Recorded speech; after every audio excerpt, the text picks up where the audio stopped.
Hola, ¿cómo están? Vamos a hablar de algunos análisis que se realizan a los lípidos, por ejemplo, el análisis térmico diferencial, que nos da una curva de enfriamiento en condiciones especiales, ¿verdad? Se coloca en un tubo la grasa problema y un termopar, y después se introduce otro líquido que no solidifique a 0 °C y otro se coloca en el termopar.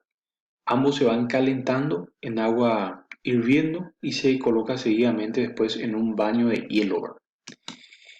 Y las diferencias que se registran, ¿verdad?, entre uno y otro termopares dan las curvas que son típicas de temperatura y tiempo, ¿verdad? Y depende del tipo de cristales que se forman, ¿verdad? Eh, de esa manera la estructura cristalina, como había mencionado en otro video, es importante para las aplicaciones industriales de las grasas. La curva de dilación que sirve para determinar el contenido de sólidos de una grasa semisólida. Entonces, las curvas de dilación. El título de una grasa es una medida convencional de la dureza de la grasa. Entonces, para determinarlo, se saponifica la grasa, entonces se obtiene el conjunto de ácidos grasos, se funde y se determina su punto de solidificación inicial. Y esta temperatura es el título de la grasa. La consistencia, la viscosidad, la plasticidad son importantes para muchas aplicaciones de la grasa en tecnología de alimentos y se van evaluando con aparatos normalizados. Entonces, de esa manera, tenemos nosotros la temperatura de formación de humos, que es importante en los aceites para freír, ¿verdad? Entonces, y está relacionado con la presencia de ácidos grasos libres. Eh, Simplemente se somete a un proceso de calentamiento los aceites y se observa a qué temperatura se van formando humos, ¿verdad? Entonces, mientras más bajo, significa que el aceite es mientras más baja es la temperatura de formación de humos, significa que el aceite es de más mala calidad. Entonces, el índice acidez representa la cantidad de ácidos grasos libres, ¿verdad? Sabemos nosotros que en condiciones normales los ácidos grasos están combinados a las moléculas de glicerol, ¿verdad? Cuando ocurre una hidrólisis por lipasa bacteriana o por acción de la temperatura, entonces eso hace que se liberen los ácidos grasos del glicerol y aumente la proporción de ácidos grasos libres. Y ese es un indicativo de mala calidad de los aceites, ¿verdad? Entonces la acidez de los aceites va disminuyendo. ¿Por qué? Porque se liberan ácidos grasos libres, porque son ácidos, tienen un impacto sobre el pH y una disminución del pH del aceite es un indicativo de hidrólisis, de mala calidad del aceite, ¿verdad?